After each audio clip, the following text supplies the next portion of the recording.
Every human being sins. No one is perfect, but Islam is not a religion of rejection. It is a religion of returning. No matter how far you feel from Allah, the door of Tawbah is always open. Tawbah means to return to Allah with regret in the heart and sincerity in the intention. It is not about being sinless. It is about never giving up on Allah. Allah says in the Qur'an, "Indeed, Allah loves those who repent." Allah does not hate the sinner who repents. He loves the servant who turns back with humility.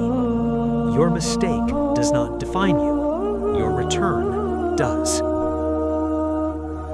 As long as you are alive, Tawbah is accepted.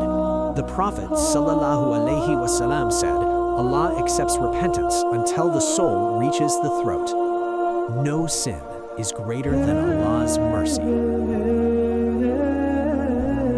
Shaitan says, "You have sinned too much," but Allah says, "Do not despair of my mercy."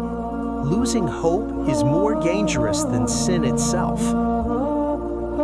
Sincere Tawbah is simple. Feel regret, stop the sin, ask Allah for forgiveness, intend not to return. Even if you fall again, return again. Allah never gets tired of forgiving. Tawbah cleans the heart. It brings peace to the soul. It softens the heart. Allah can even turn sins into good deeds for those who repent sincerely. O Allah, accept our repentance and never let us lose hope in you. Ameen.